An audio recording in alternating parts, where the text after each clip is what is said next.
નમસ્કાર દોસ્તો, world inbox academy પર આપનું હાર્દિક સ્વાગત છે.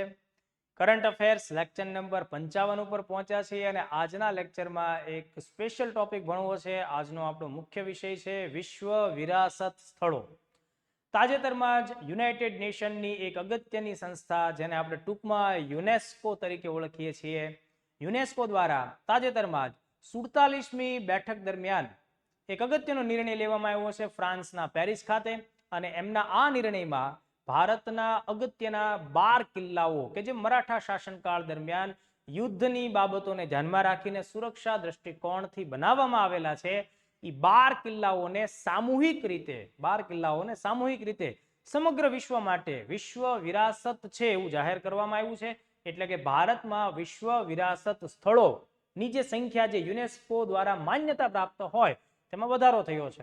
તાજેતરમાં જ ભારતમાં આ 44મી વિશ્વ વિરાસત સાઇટનો ઉમેરો થતા ભારત સમગ્ર વિશ્વમાં વિશ્વ વિરાસત સ્થળો ધરાવનારો છઠ્ઠો મોટો દેશ પણ બની ચૂક્યો છે.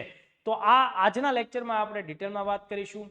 આ ટોપિક સાંસ્કૃતિક વારસા સાથે, સ્થાપત્યના મુદ્દા સાથે વિશ્વ વિરાસત સ્થળો તરીકે બહુ જ મહત્વનો છે. દોસ્તો, કોઈ પણ સ્થાનને વિશ્વ વિરાસત આપણે ક્યારે ગણી શકીએ?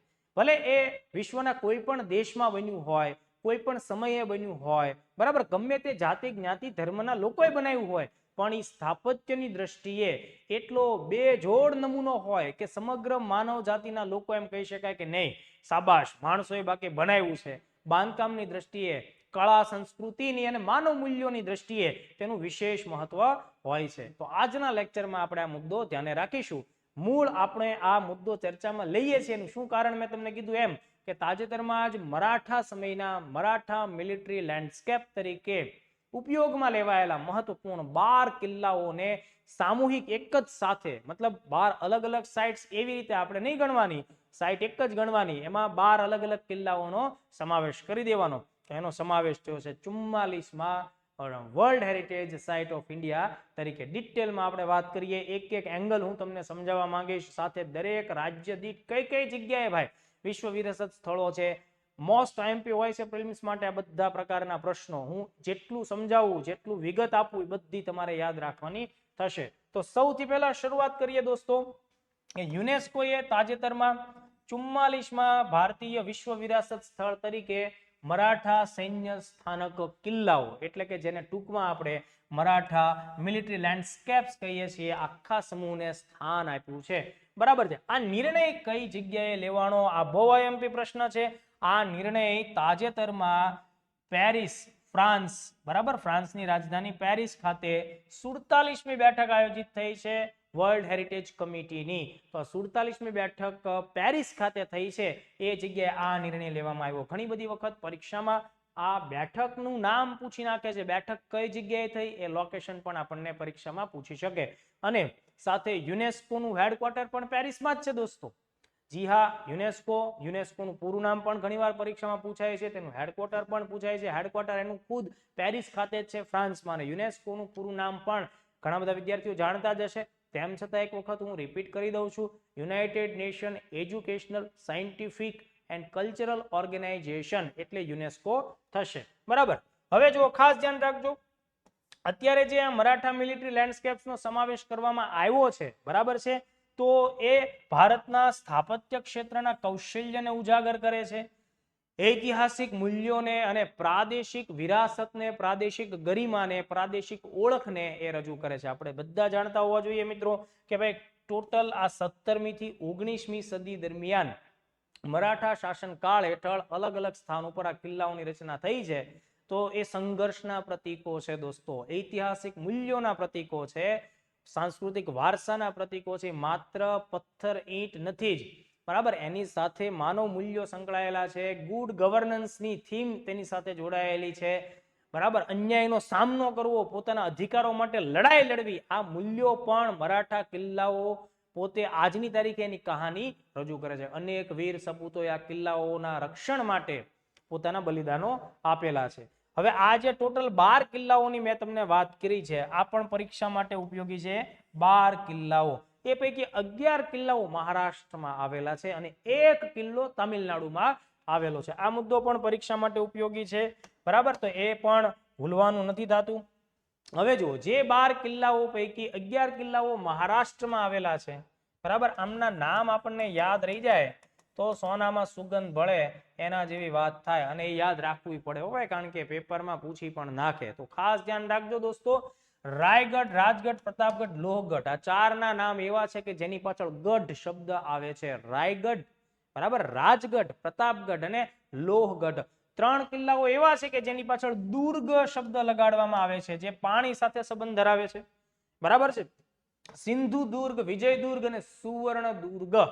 તો 4 અને 3 7 થાય છે. 2 ની પાછળ રી લાગે છે, શિવનેરી અને ખંડેરી, અને સાલહેર અને પન્હાલા. આમ મળીને કુલ 11 કિલ્લાઓ મહારાષ્ટ્રના, અને તમિલનાડુમાં જંજીનો કિલ્લો એ 12મો કિલ્લો થાય છે. બીજી એક ખાસ વાત, આ 12 કિલ્લા છે ને એ અલગ અલગ લેન્ડસ્કેપ ઉપર છે.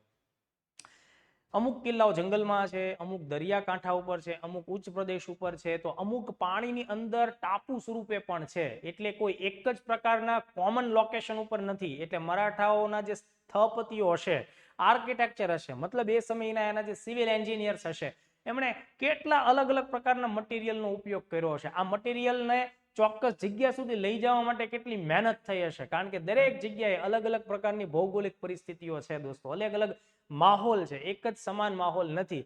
એટલે ખાસ તો આપણે એ સમયના જે આર્કિટેક્ચર, સિવિલ એન્જિનિયર્સ હશે, એ લોકોને પણ ખાસ શાબાશી દેવી જોઈએ. હવે જુઓ દોસ્તો, 1972ના વર્ષમાં આ પ્રકારના સાંસ્કૃતિક મૂલ્યો ધરાવતી જે સાઇટ્સ છે એના સંરક્ષણ માટે એક આંતરરાષ્ટ્રીય સંમેલનનું આયોજન થયું. ભારત એનો હિસ્સો છે, અને અત્યારે 196 જેટલા દેશ આવા વિશ્વ વિરાસત સંમેલનના હિસ્સા છે. એટલે એ ફેક્ટને પણ પ્રિલિમ્સ માટે ખાસ ધ્યાને રાખીએ. યુનેસ્કોએ વર્ષ યાદ રાખજો, 1972માં વૈશ્વિક સ્તરે સાંસ્કૃતિક અને કુદરતી વિરાસતોની જાળવણી માટે એક સંમેલન, એક સમજૂતી રજૂ કરી, અને વિશ્વમાં 196 જેટલા દેશોએ તેનો સ્વીકાર કર્યો છે. ભારત પણ 1972ના આ સંમેલનનો એક અગત્યનો પાર્ટ છે. અને ખાસ ધ્યાન રાખજો, દર વર્ષે 18મી એપ્રિલને વિશ્વ વિરાસત દિવસ તરીકે પણ મનાવવામાં આવે છે. આ કોમન સામાન્ય ફેક્ટ તમારી જાણકારી માટે છે, કારણ કે આ આંતરરાષ્ટ્રીય સમજૂતી હોય, અત્યારે ચર્ચામાં છે આ કિલ્લાઓને લીધે, તો એ પણ આપણને ખ્યાલ હોવી જોઈએ.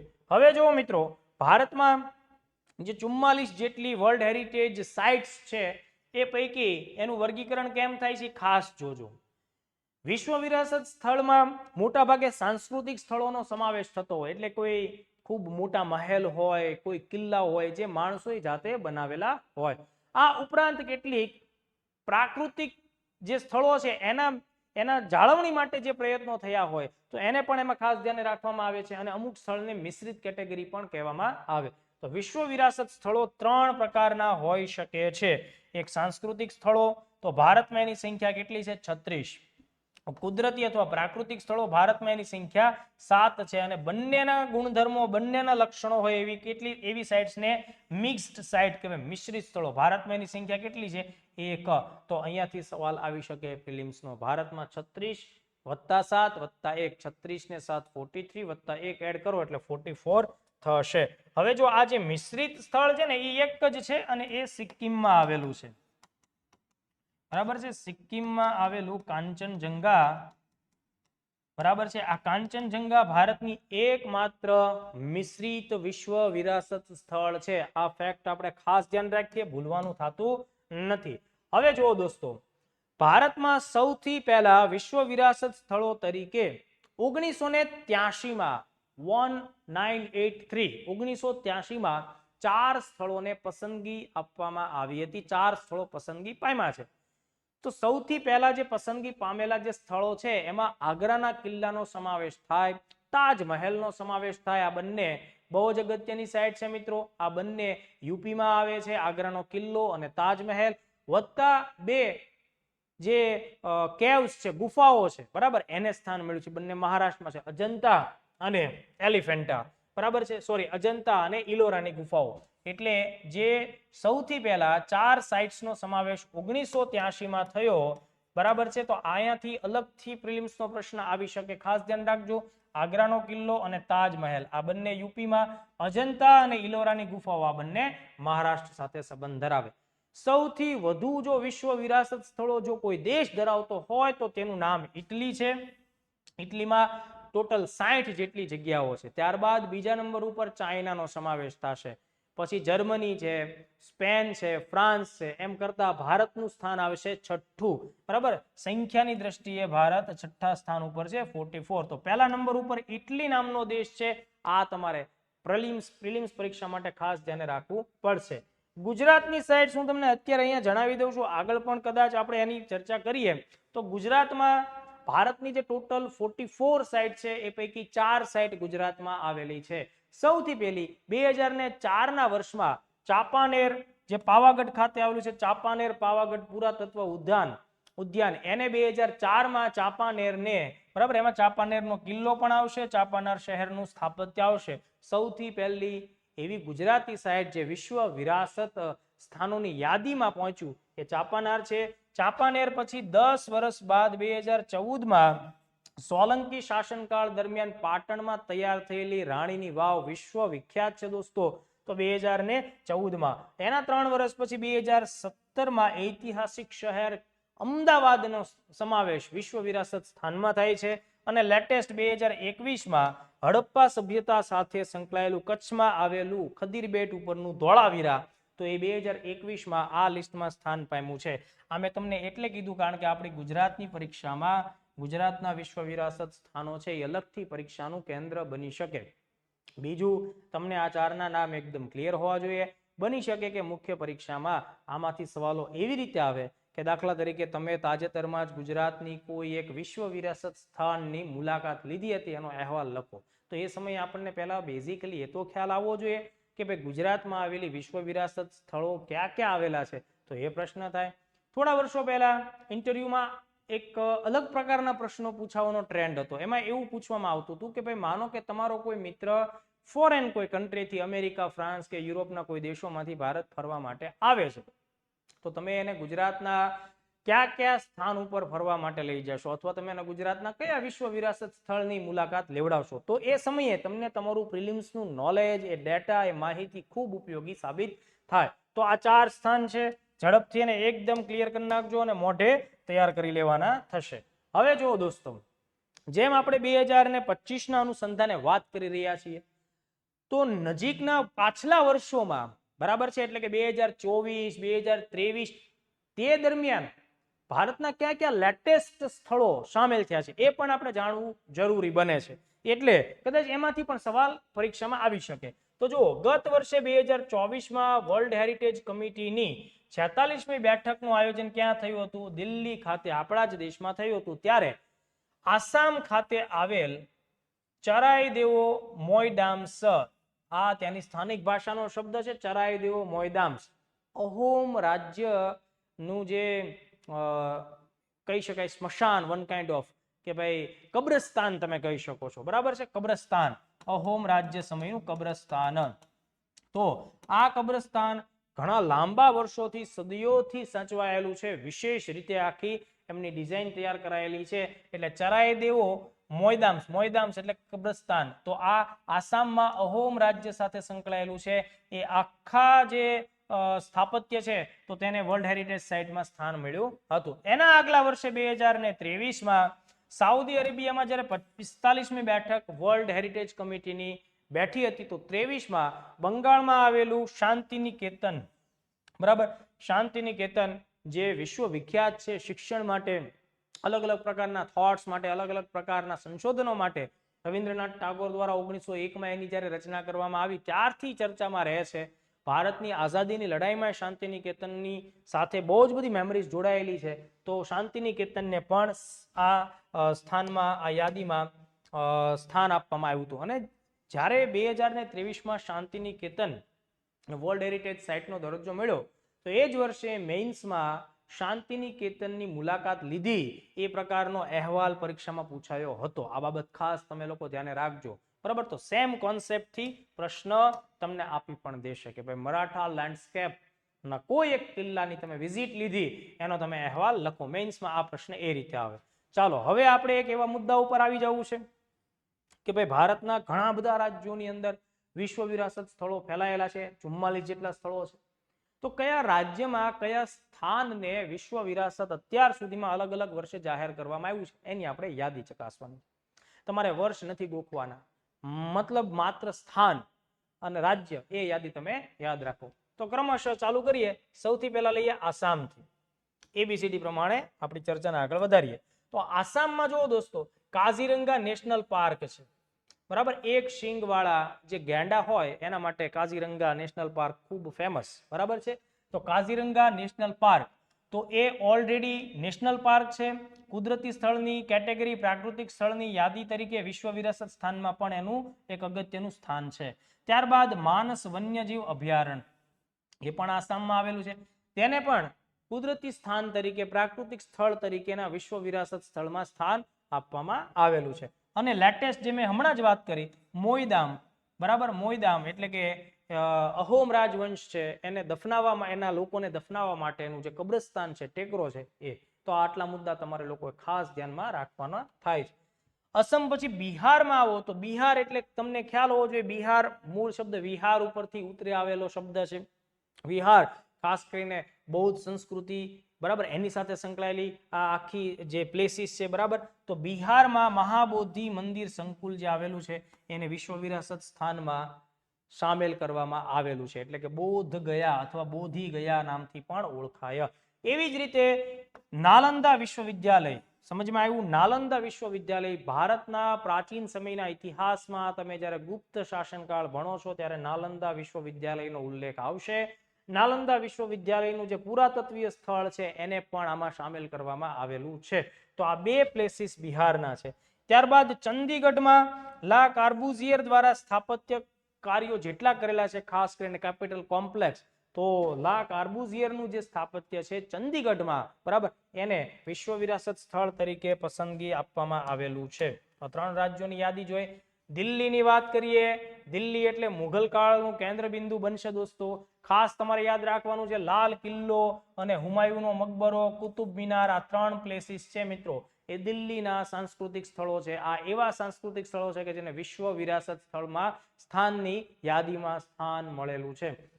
હુમાયુનો મકબરો, કુતુબ મિનાર અને એની સાથે સંકળાયેલા સ્મારકો, લાલ કિલ્લાનું કોમ્પ્લેક્સ છે તે. ગોવાની આપણે વાત કરીએ દિલ્હી બાદ, તો ગોવામાં પ્રખ્યાત ચર્ચ આવેલા છે અને કોન્વેન્ટ્સ, એટલે કે એ એક પ્રકારે ગોથિક શૈલીને ઇન્ડિકેટ કરે છે, પોર્ટુગીઝ કલ્ચરને પણ ઇન્ડિકેટ કરે છે, બરાબર. તો ગોવાના ચર્ચ અને કોન્વેન્ટ્સ એ પણ બહુ અગત્યના સાંસ્કૃતિક સ્થળો તરીકે સ્થાપત્યની દ્રષ્ટિએ ધ્યાને રાખવામાં આવે છે. ગુજરાત વિશે આપણે ઓલરેડી વાત કરી છે. ચાંપાનેર, રાણીની વાવ, અમદાવાદ અને ધોળાવીરા. વર્ષ સાથે તમારે યાદ રાખવું પડશે. ગુજરાતમાં તો ખાસ વર્ષ સાથે યાદ રાખો, બાકીમાં વર્ષ સાથે યાદ નહીં રાખો તો ચાલશે. ચલો હવે આપણે ઉત્તર ભારતમાં પહાડી રાજ્યની અંદર હિમાચલ પ્રદેશની વાત કરીએ. તો હિમાચલ પ્રદેશમાં આવે છે દોસ્તો great Himalayan national park. Great Himalayan national park વિશ્વ વિરાસત સ્થળમાં સ્થાન ધરાવે છે. એવી જ રીતે માઉન્ટેન રેલવેઝ ઓફ ઇન્ડિયા, ધ્યાન આપજો દોસ્તો. અંગ્રેજી શાસનકાળ દરમિયાન ભારતના પહાડી રાજ્યોમાં કનેક્ટિવિટી વધારવા માટે થઈને અંગ્રેજી એન્જિનિયર્સ લોકોએ ખૂબ મહેનત કરી અને પહાડોને એવી રીતે કોતરણીથી કાપ્યા અને પહાડોમાં રેલવેના ટ્રેક પાથર્યા અને એની ઉપર રેલવે દોડે છે. આજની તારીખે પણ ભારતીય રેલવે આ માઉન્ટેન રેલવે ચલાવે છે. અદ્ભુત કુદરતી નજારો તમને જોવા મળે. તો ખાસ ધ્યાન રાખો, હું શું કહેવા માંગુ છું. માઉન્ટેન રેલવેઝ જે 3 અલગ અલગ રાજ્યોમાં, મતલબ આમ તો ઘણા રાજ્યોમાં છે, પણ માઉન્ટેન રેલવેઝને 3 એવા ચોક્કસ ટ્રેકને વિશ્વ વિરાસત સ્થાન તરીકે સિલેક્ટ કરવામાં આવેલું છે. એમાં એક આ હિમાચલ પ્રદેશમાં છે, એક તમિલનાડુમાં નીલગિરીમાં છે અને એક સિક્કિમની આપણે વાત કરશું તો દાર્જિલિંગ આવશે. આ 3 માઉન્ટેન રેલવેઝ કહેવાય. આ હું જે બોલ્યો છું એ ખાસ તમે લોકો ધ્યાને રાખજો. એમાં જુઓ, અહીંયા આપણે ફર્સ્ટ જેનો અભ્યાસ કરીએ છીએ છે હિમાચલ પ્રદેશ. માઉન્ટેન રેલવેઝમાં અહીંયા એક ટ્રેક આવેલો છે કાલકા શિમલા, બરાબર છે. કાલકા શિમલા એ હેરિટેજ રેલવે ટ્રેક કહેવાય, બરાબર છે. તો એનો સમાવેશ પણ એમાં થાય છે. ટોટલ જે માઉન્ટેન રેલવેઝમાં ટોટલ કેટલી ટ્રેકનો સમાવેશ થાય છે? 3. એક ક્યાં આવ્યું છે? હિમાચલમાં કાલકા રેલવે. એક નીલગિરી ક્યાં આવ્યું? તામિલનાડુ. અને એક ક્યાં આવ્યું? સિક્કિમની અંદર દાર્જિલિંગ છે ત્યાં, બરાબર. પછી આપણે કર્ણાટકની વાત કરીએ સાઉથ ઇન્ડિયામાં, તો હમ્પીના સ્મારકો મિત્રો, હમ્પીના સ્મારક સમૂહો વિશ્વ વિરાસત સ્થાનમાં સામેલ છે. પડક્કલ સ્મારકો વિશ્વ વિરાસત સ્થળમાં એને સામેલ કરવામાં આવ્યું છે. હોયસલના જે મંદિરો છે દોસ્તો, પવિત્ર સમુદાય હોયસલ મંદિરોના, એમાં બેલુર છે, હલેબીડ છે, સોમનાથપુરાના મંદિર છે, જો એમને 2023માં સ્થાન મળેલું છે. તો આ ત્રણે ત્રણ કર્ણાટક સાથે સંકળાયેલા છે. હમ્પી, પડક્કલ અને હોયસલ. કેરળની અંદર પર્ટિક્યુલર કોઈ સ્થાન નથી. ક્લિયર છે? કેરળમાં કોઈ પર્ટિક્યુલર સ્થાન નથી, પણ પશ્ચિમ ઘાટનો સમાવેશ થાય. પશ્ચિમ ઘાટ કુદરતી સ્થળ તરીકે વિશ્વ વિરાસતમાં આવે, પણ પશ્ચિમ ઘાટ યાદ રાખજો, મહારાષ્ટ્રમાં પણ આવશે, બરાબર, કેરળમાં પણ આવશે, કર્ણાટકમાં પણ આવશે, તમિલનાડુમાં પણ આવશે. એટલે પશ્ચિમ ઘાટનો સમાવેશ પણ થાય. એટલે પશ્ચિમ ઘાટ કોઈ એક રાજ્યમાં નહીં ગણવાનું, મહારાષ્ટ્રમાં ગણવાનું, કર્ણાટકમાં ગણવાનું, કેરળમાં ગણવાનું, તમિલનાડુમાં ગણવાનું. વાત મધ્યપ્રદેશ ગુજરાતના પાડોશી રાજ્યની કરીએ તો ગુજરાતના પાડોશી રાજ્ય મધ્યપ્રદેશમાં ખજુરાહોનું જે ટેમ્પલ કોમ્પ્લેક્સ છે તેનો સમાવેશ થાય.